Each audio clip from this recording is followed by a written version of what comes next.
we should all understand coercion. You could be like, oh, TikTok made me buy it, and no one blinks twice. But then if you're like, oh, this very trusted friend or family member recommended The Secret to Happiness that they said would change my life, and I tried it, people are like, oh, that's what?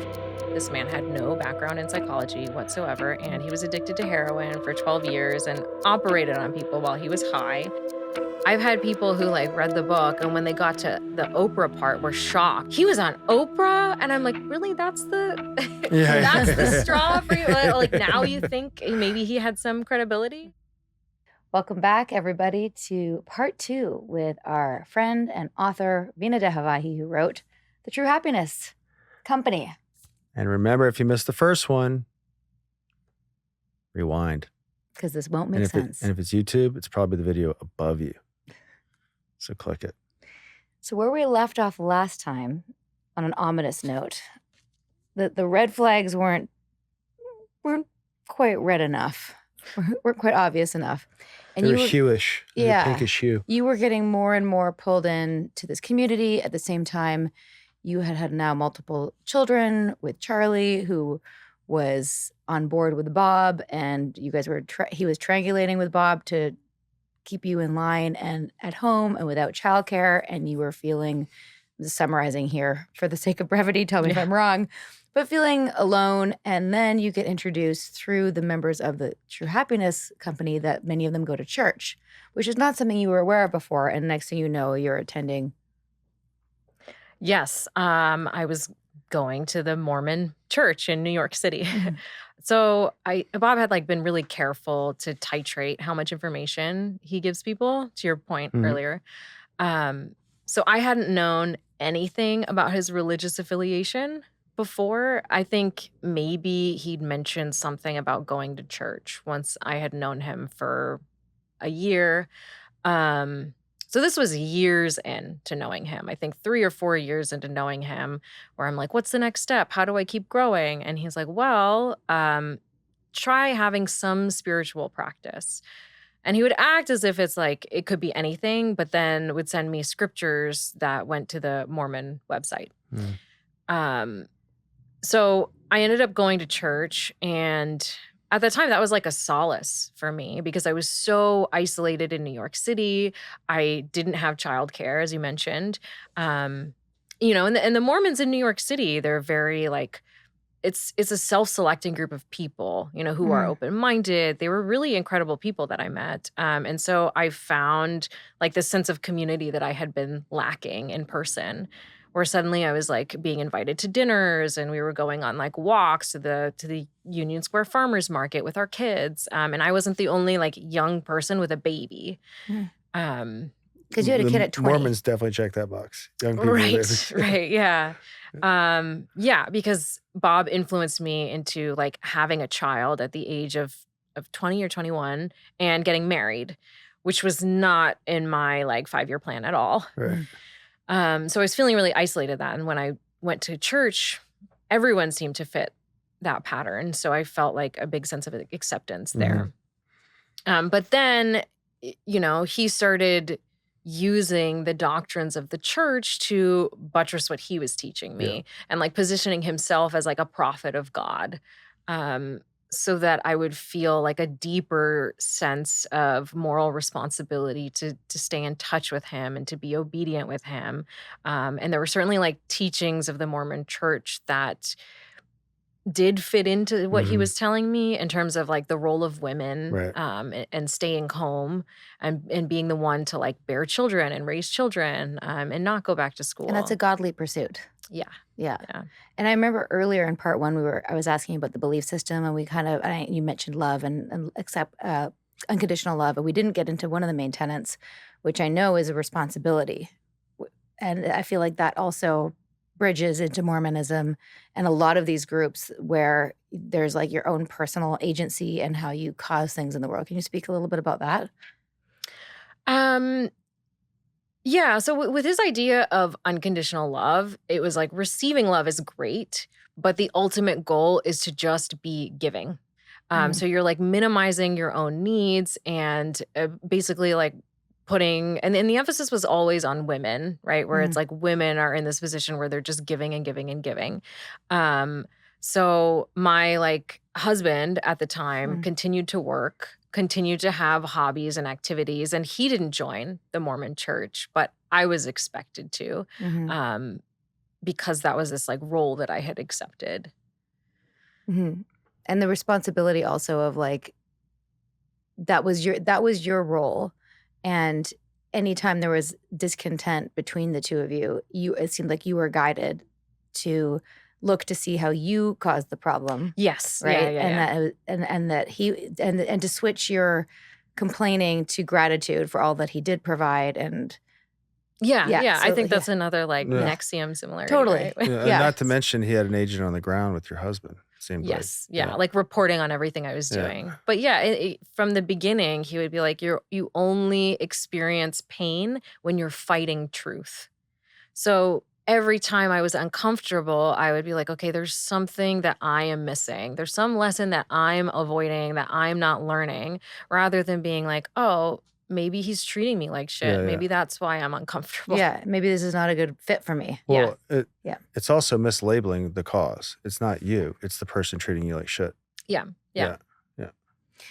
So you kind of were like going in and out of being involved with the group, but you were more involved with the church. Meanwhile, you're raising kids, and it seemed like you were in a pretty low kind of postpartum challenge with kids and being alone and being isolated, which is, key for all of these groups. What was the final straw, do you think, that helped you see what was actually going on, and share whatever you feel comfortable sharing? Yeah, there was a lot of different things I think that had to all line sorry. That had to all line up in order for me to understand what was happening. But I think one of the pivotal moments that you're talking about is like I was really struggling with my mental health. I had been trying to distance myself from Bob for years, but not able to because my husband kept calling him. And then at this one low point, Bob tells me that I need to come see him again in person. And there was an incident of sexual assault where he molested me. But I didn't have the language to understand it as that at the time. Like, I mean, the moment I did and was like, fuck you, absolutely not. But then because I had known him for like 6 years, my entire young adulthood, he was able to twist it and convince me that this was something that was for my benefit somehow. This was going to be the thing that finally did help my mental health. And he was like, if you don't listen to everything that I say, you're going to be just as hopeless as you were when I first met you. So that happened, and I like didn't know how to make sense of this incident. So it just felt very uncomfortable, and he told me not to tell my husband. I told my husband anyways, who again like did not react in the way I would have hoped. But yeah, that was weird. Yeah. But I'm also like, neither did I. Right. So I don't know. That was like rattling around in my head for years. And then I had my son, and he was born with special needs. It's your third child. My third child. Yeah. Pretty severe special needs where he wasn't eating. And I was being dismissed in all of these doctors' offices where people would imply that I was like exaggerating. And that was when like the switch flipped for me. I was like, you're not going to make me second guess my perception of things. There is incontrovertible evidence that my son is losing weight. He was 5 pounds. He was born full term and he was 5 pounds. He was like this big. And I was just so distraught and like worried about protecting this child's life that I was like, all of these times before I've been willing to second guess my perceptions, and I'm not going to do it now. Like this child needs to be helped. So I ignored everyone and insisted on getting him help, got him the help that he needed. He was on a feeding tube for 2 years of his life. And that precipitated me like being like, what if I was right about other things? you know, and this relationship with Bob had never felt right to me. So I made a friend in the community who I call Penelope, and I was calling her. And I kept being like, something feels wrong. Like this incident in the pool house doesn't feel right. And I found out she'd been through something similar. And like months go by. And then finally she calls me one day and is like, Veena, I think something's off. Like this feels not okay. Why do I feel like I've just gotten out of an abusive relationship? And as soon as I had that like permission from one other person to question this man, I was immediately like, oh my God, we were in a cult. Yeah. And then you Googled it. Yes. Yeah. How did you know to pick the word cult? Like, So I had heard that, I think also similar to you guys, Yeah. I had heard the word used before from a woman who I had been taking calls from years ago. And right before that, literally like an hour before that, I had been in a room with Bob where he was making fun of people who call true happiness a cult. And he was like, if this is a cult, I'm doing it wrong because like, where's my harem of young women? That was literally what he said, which is horrifying in retrospect. But at the time, like, I didn't know of any misconduct with men. So I was like, yeah, fair, you know? Yeah. And he was like, I should be driving nicer cars. And I was like, okay, that makes sense. He's not doing this for money. Like, what else would he get from it? So this woman called me and was like canceling her appointment with Bob. And she was like, Veena, my friend looked it up online and like, I think it's a cult. This was years before. Before. And like an incredibly bright woman who I think had like 2 PhDs or something, who I felt quite close to. And I cut her off because I was so fresh from hearing like Bob's explanation for why it's not a cult. And I think like if it had been the next day even, I probably would have heard her out. But because it was so fresh, I was like reinvigorated. I was like, oh, I have to like be firm. So I cut her off and I was like, if this is a cult that makes me a better person, sign me up. We said the same thing in Axiom. Pretty much. Yep. Yeah, it's a cult of happy, successful people. What's the problem? Yeah. I think, first off, sorry about the sexual assault happening to you. Yeah.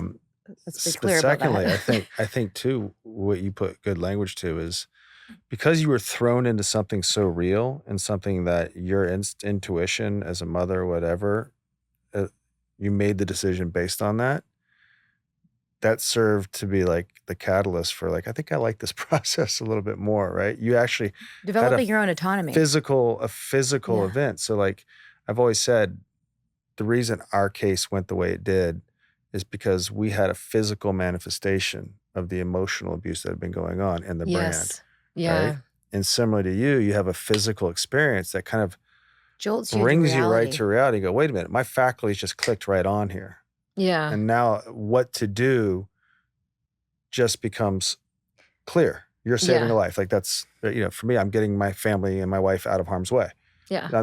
I told her if she had come back with a mark on her elbow, I'd have been in there with a baseball bat. Like it wasn't like there was no, you couldn't gaslight me out of that. Yeah. The same way you can't get gaslight. Hey, Mike's son is dying in my arms. Right. Yes. Yeah. So I think that's like sometimes what it takes, you know?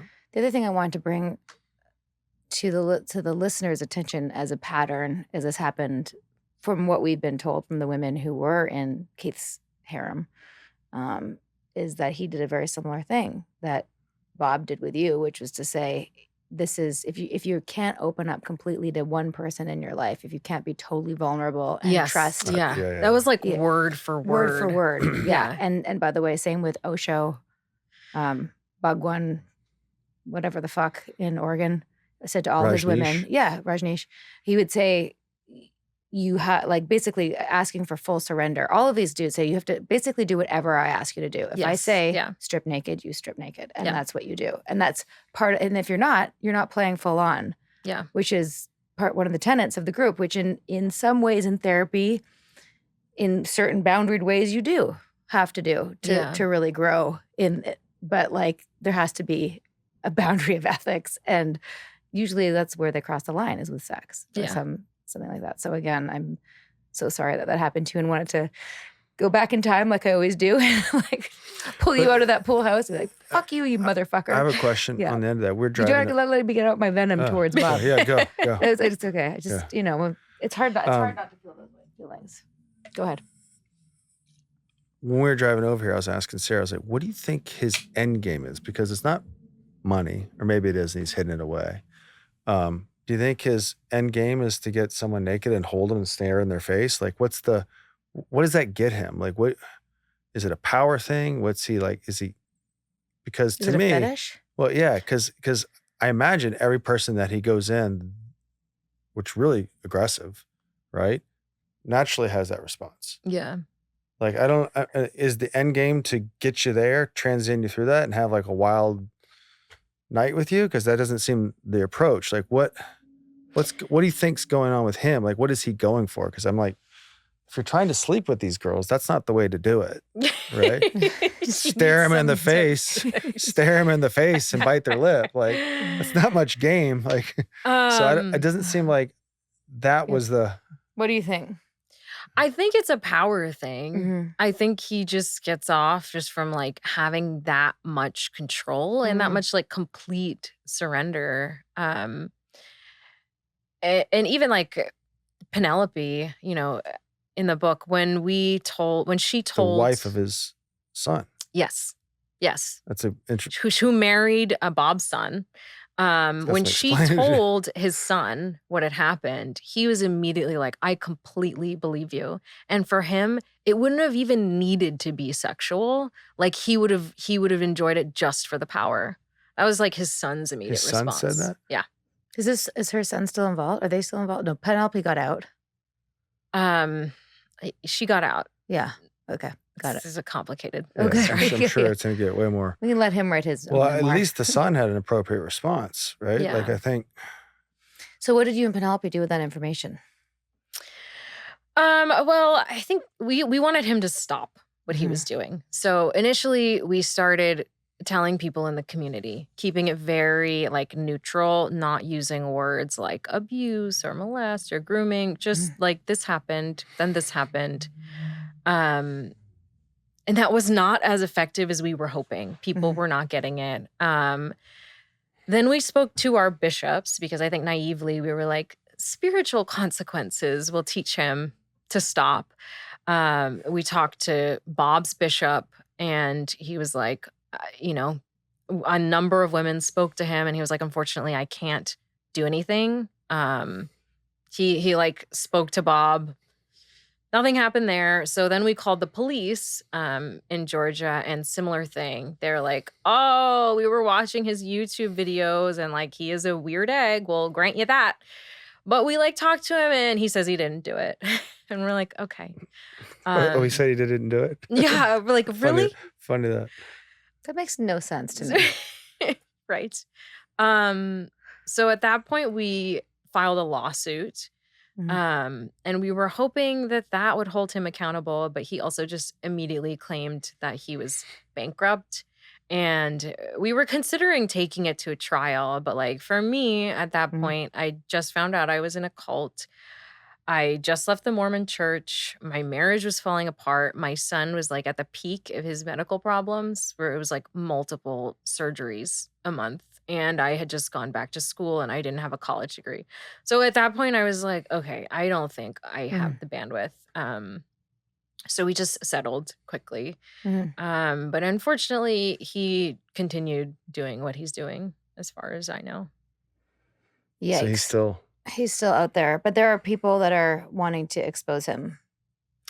Like I think some so. productions and things like that. I know you can't speak too much of it, but let's hope that they do. Yeah. Let's hope they do. Okay, do we want to mention that he was Oprah endorsed as well? Yeah, so he was Oprah endorsed. God, It's so like a many of these third douches or are fourth. Oprah endorsed. The third or fourth person that's been Oprah endorsed.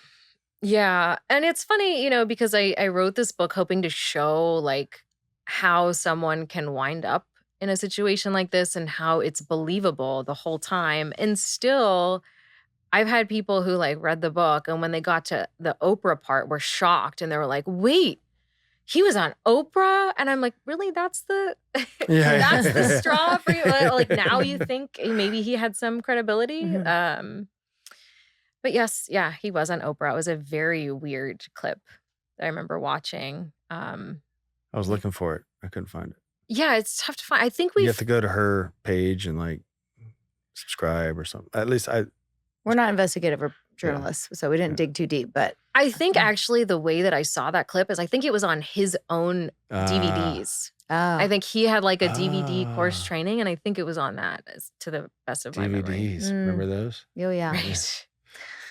A set of like 10. Sure. Right. You need Sure. more hours of this man Sure. speaking to a I'm camera. sure. Like, Oh man. Well, I did look him up on YouTube and wanted to watch and see like what his appeal was and how he, what kind of techniques he was using. Both him and Keith use a lot of metaphor. So much metaphor. Like if you're going up the mountain and the rocks are coming down, like, Yeah. like Watch your oddly head. specific metaphors. Yeah, like yeah. so specific. if And you're in a sometimes- boat in an ocean and you've got one oar, what are you gonna? Yeah. They're almost like riddles too. It's Yeah, like I take the other oar. What do I eat the oar. I should eat the oar. Yeah, like what? Those like come up to me like in my everyday life. Like I wish I could erase them from my brain, but I'll like be in a situation and some random Bob metaphor will like totally. come to me, and I'm like, We stop. had a 12-point mission statement, and one of the lines was successful people do not need to Successful not steal nor have the desire or desire need to steal. And just the other day, I didn't even tell you this. My little son Ace wanted to take something that would have been stealing. I was like, honey, no, you can't do that because I would be stealing. And then in my head, I wanted to say, successful people do not steal. They have no desire or need to steal. And I was like, what the fuck am I doing? Which is like in there. Which is like, it's also a good point. It would You don't, work like, on it. You shouldn't Yeah. steal, Yeah. but like, I don't want it in that phrasing. Well, it's Yeah, also- yeah. What? kind of obligatory. Well, you're not thinking about why Yeah. you shouldn't steal as well. Anyway, so you and Charlie get a divorce. I do want to emphasize though that the gaslighting, whether intentional or not, of making any emotional reaction you had under the guise that was just you being borderline and you being crazy. The whole thing was set up. Yeah. Right. I mean, Right. Mhm. Yeah. So we found out later that Charlie has Asperger's, which, I'm not sure What are the exactly. implications of that though? I don't really. I don't know enough about Yeah. Asperger's. Um, Very trusting is part of the things, right? I think like difficulty reading social cues. Yeah.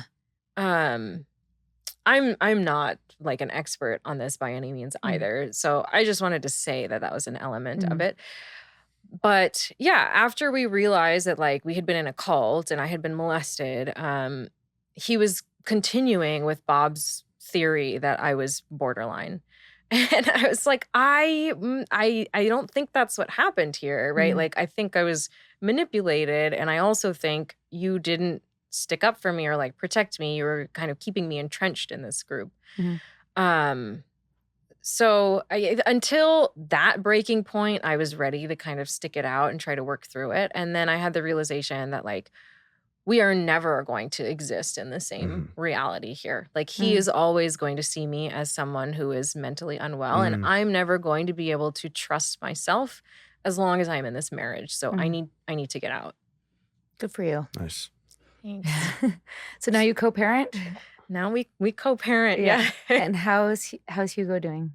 He's doing so Yeah. well. I Okay. changed my kids' names Yeah, in the that's- book yeah. too. But he's doing really well. He's 7. Oh my You God. know, we had his feeding tube removed when he was like 2 years old. He's talking. He's really funny. Very cute.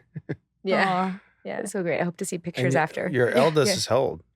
Turning 12, if you Yeah. can believe it. That's So similar crazy. to Troy. It's We have an crazy. 11-year-old. Well, Yeah. you had kids early. We had kids late, both because of the cults that we were in. Yeah.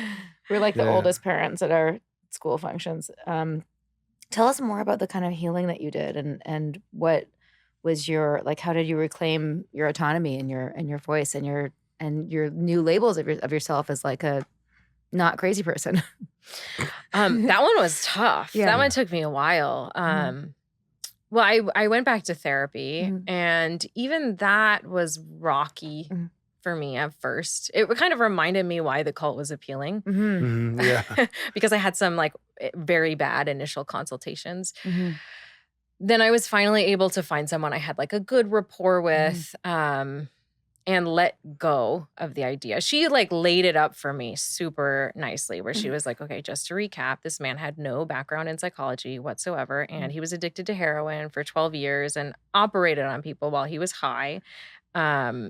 This was the first time that he met you. Like, he had no experience with you.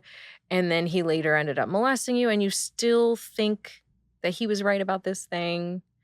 And then when she set it up like that, I was like, okay, probably not. Mhm. That's probably, and she was like, yeah, this was intentional. This was a manipulation tactic. Mhm.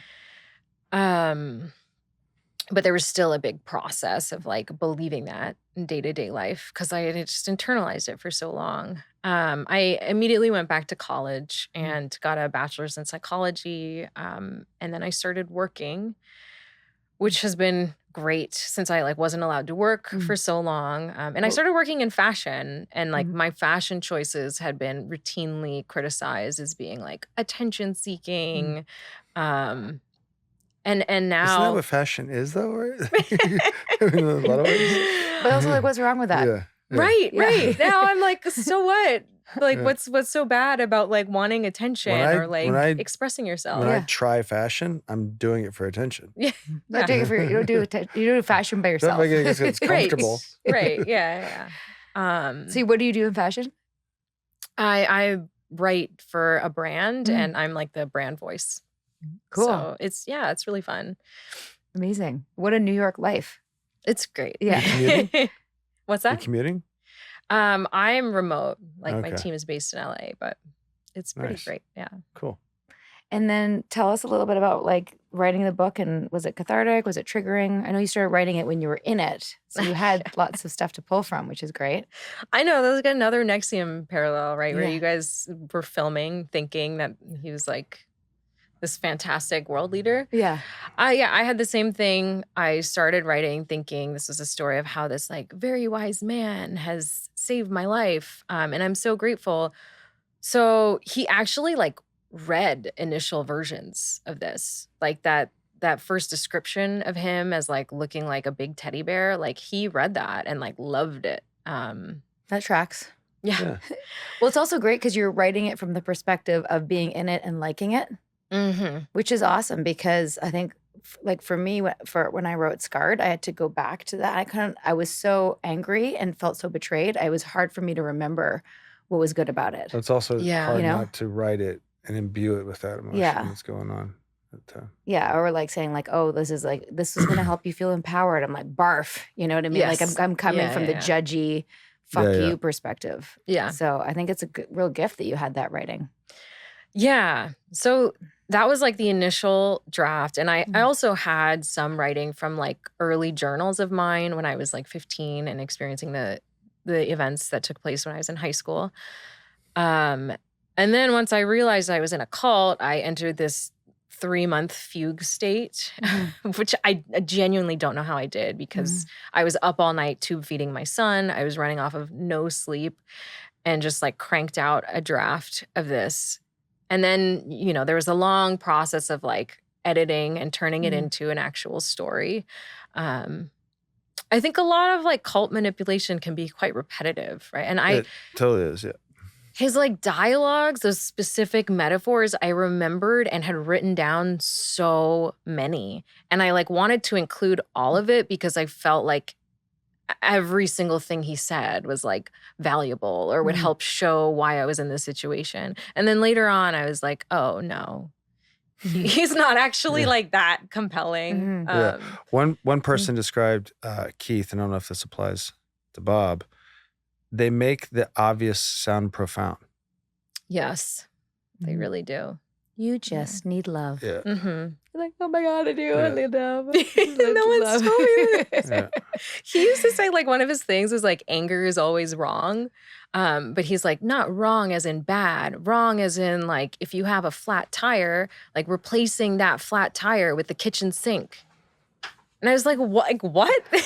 Like, what an odd metaphor. Who is doing this? Like, who? Oh God. That reminded me of the metaphor of like when you have a reaction, it's like the the light in your car saying that your gas tank is low or the engine's broken. But Yeah. what if the light's just broken? Right. And you just need to fix that. So Yeah. there's actually nothing wrong with your car, but you just Right. have a feeling. I actually have a car like Yeah. that with the tire pressure Really? light is broken. That's very funny. It's having a reaction. Yeah. And also just the fact that all these places you can't just have a reaction because what you're seeing is actually incorrect or like against your own ethics. There's never a Right. space for like, no, I'm having a reaction because you're a dickhead. Yeah. You know, Mhm. for example. Exactly. Can I read a line from your book that Nippy and I both made note of? Yeah, That we thought was please. awesome? Oh. Specifically, this is just about like the aftermath of recognizing, you know, all the effects. The physical violation is not what unravels me. It's the loss of life experience, the mental and emotional violation of having my young adulthood orchestrated by someone with undue influence over me. It's the friendships that disintegrated. Oh God, I knew I was going to start crying if I read this part. Sorry. The career paths unexplored, the opinions he replaced with his own, how close at hand the world had been, how many people lived beside me in New York City for years, and how many people I would have befriended if I hadn't been rushing home to Skype a weird old man in Georgia or Albany. Yeah. Fuck, it's just so well said. You know, like you just really nailed the pain of that. And I think I'm sorry you went through it. I really am. And I'm sorry that it took that, but I really hope it helps a lot of other people not go through it. So it become useful. It can be useful. Where you also, I mean, you are where you are, and I don't know. I wouldn't change anything. Change a few things. I mean, change a few things. That's not true. Yeah. There's a few things I changed, but I'm happy where I am, and I'm happy that like, you know, you're turning it into wisdom. I Right? hope so. Yeah, Thank I you Make think it you are. useful. This is Yeah. something that Yeah. did you read Sarma Mangalis's book, Girl with a Duck Tattoo? No, but I listened to her on your Yeah. podcast. She's in New York. You guys should get Oh, together. yeah. Yeah. And her book, I think, would be also helpful for you. But like you said earlier, the repetitive template is similar to how, while I enjoyed reading, it was also hard to read. Same with Sarma's book. It's like, no, don't do it. Yeah. Because Yeah. it's just like, what's going to happen. Um, But mostly cathartic. But you have to get all that out there so people finally go, oh, Yeah. you know, hopefully there won't be more. Do you feel like it's out of you? Like the writing? No, I it mean helped- getting the story out there. Yes. Our story, her story, Sarma's. You have Yes. to keep having these out there so people go, okay, this is a real thing. Yeah. yeah. What were you Well, gonna that's say? why I'm like so grateful for the work that you guys have been doing. It's been like hugely helpful for me. I told you, even my mom, still on Google. I guess after we got out, was Yeah. Googling like, what is a cult? And found Sarah's TED Talk, and that really Yeah, helped yeah, yeah. her. So I'm really grateful for the work that you guys do as well in this That's space. Thank you. mutual. Yeah. It's mutual. I wasn't expecting that emotion. I will say the one part I listened to the Audible, Nippy read it, and I listened to I like to listen and like fold laundry. I like to have like. I'm multitasking as per usual, but the random spot that made me emotional when I was reading it is when you were making a new friend in preschool, and you said something about, and she didn't judge me, and then she told me where to get the best bagels in town. That line made me cry. I was like, That's you. what? That's you. Did I do that? No, you would be the person to tell her where to get the best Yeah, bagels and you do yeah, would, yeah. it Yeah. is. But I also like really appreciated the other people that did that for me when I moved to Atlanta and like starting fresh there, and like the people that were, didn't judge and were still able to be my friend and recommend bagel places. Yeah, It's just such it's actually kind of cool because you can kind of when you drop that you're in a cult, you get to watch. See what happens. Yeah, They well, reveal themselves. That was like, how he kept me isolated Yeah. for so long, was he's like, no one is going to understand you. Like, you're way too crazy. You're very difficult to love. Oh gosh. And then as soon as I got out, and I was worried also from leaving the structure of the church. I was like, wait, how do people meet each other? Mm. And then I got out and I was like, oh, it's actually very easy. Super Yeah. simple. We can talk about bagels. Mm. Yeah. There were flavored cream cheeses that went with the bagels. Like, it was great. And there was none of like the stress and the charge that came with interacting with people in the True Happiness Company, where you have to immediately be like, these are all the ways in which I was wrong and a horrible mother and wife today. Yeah, we could just talk about bagels. Yeah, just be normal. Do you feel like that? I don't know if you do this, but since moving to, well, now I'm in Georgia, home of Bob, but Home of Bob. Okay. and other things. Peaches as well. Yeah, Peach State and Bob. I don't it's not the first thing I say, but it comes up in conversation. We were talking earlier about how what are you doing here? And I have a podcast. What's the podcast about? It has to come out early on. Oh yeah, so fast. So fast. Just get it out there. And I feel like the people that are oh, that's interesting. Wow. And what grade is your youngest? When they divert the subject, I know that we aren't going to have a meaningful relationship. Well, not initially. At least not initially. But then the other people are like, oh my God, what's the documentary? And they want to learn more. Or they've seen, a lot of people have seen it, actually. Yeah. They've seen The Vow. So that's, I bet. Yeah. So that skips past a lot of, you too, right? They just skip past a lot of the questions because they know, which is in some ways easier. So I don't know. Do you feel like it's a good litmus test just to throw out I was in a cult and either people are interested or weirded out? Yeah, I have actually been shocked at how positively people have responded, both to the book and when I share the information in person. I guess I was so deep in Bob's world that when I was editing this book, I thought okay, well, it's going to come out and then everyone's going to think I'm crazy. They're going to agree with him. Oh. And that has not been the reception at all. People have been so understanding. Deep Reddit. might be on you a little bit, but past that, Reddit's not a good place. Reddit's so unfriendly. That's fine. Yeah, so I worry for those people anyways. Yeah. But yeah, even people at work have been so sweet. My CEO on a call was one of our team members has had a very amazing personal accomplishment. She published a book. It is awesome. Yeah. And then he was like, Veena, do you want to tell everyone what it's about? And I was I was in a self-help cult and it's about that. And everyone was incredibly warm and supportive. I was getting personal messages from people. That's great. It was very sweet. And I love that. Yeah, just not what I was taught to expect, you know, both from the way my parents raised me to be suspicious and to be careful about how much information you release. And also from Bob telling me that no one was ever going to understand because I'm just incredibly complicated. No, plenty of people will understand. Yeah. And I think what's also really powerful about it is that, especially now, post Me Too, where people can share their stories more openly. There was a time when somebody like you may have gone through what you went through and felt so much shame. Yeah. Because of the sexual component that you maybe wouldn't have said anything because you didn't want to be labeled a certain way and you couldn't see no, that was on him. Yes. You didn't do anything wrong. I think that's changing. Yeah, I think that's changed. That wasn't the case maybe even 10, 15 years ago. Yeah. I'm so glad that that's also to your point, I think it's great to find out that the world's a friendly place. It can be a friendly place. Yeah, it is. It doesn't validate your shame, right? It actually expunges it. So. And I think the world is catching up a little bit because I'm we should all understand coercion, right? The entire industry of marketing is based on these same principles of influence. It's based on social proof, right? You could be oh, TikTok made me buy it and no one blinks twice. Yeah. Right. But then if you're oh, this very trusted friend or family member recommended the secret to happiness that they said would change my life and I tried it, people are oh, that's wild. Yeah. What's normalized and what's... Both of those things are in our new book, by the way. I'm excited. Yes, how marketing works and also leverage trust. Yeah. Yeah, I think one of our I say this on almost every episode or every third episode, the abuses of power that go on in cults aren't proprietary to cults. They go on marketing.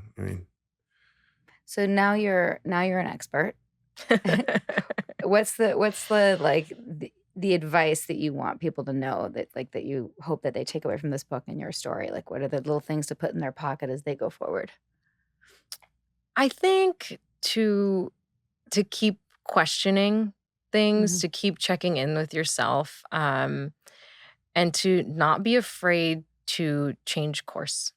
I think that applies to so many things in life, right? We can be afraid of cutting our losses. So we'll hold on to relationships that don't serve us, or we'll stay in jobs that are making us miserable. Or we can stay in cults that we have become entrenched in. And I think, Yeah, I mean, I wish I had something more profound or like No, that's surprising. not- from that, but I that think is profound. Like there are people who stay because they want to get the payoff. They're staying for the benefits, the perceived benefits, and not seeing how much it's like killing their soul. Whether it's an actual cult or like a abusive work environment or relationship, people stay because they want the payoff. yeah, And they've invested so much. yeah. I think we just like not being attached to any idea of like who we are, not gripping too tightly, Mhm. like any plan that we have for ourselves. I Mhm. think is what can lead to us being trapped in these situations. Mhm. Like being willing to be flexible and to course correct when we get somewhere and we're like, wait, this isn't what I want anymore, or this doesn't suit me anymore. Mhm. That's really good advice. Any other questions?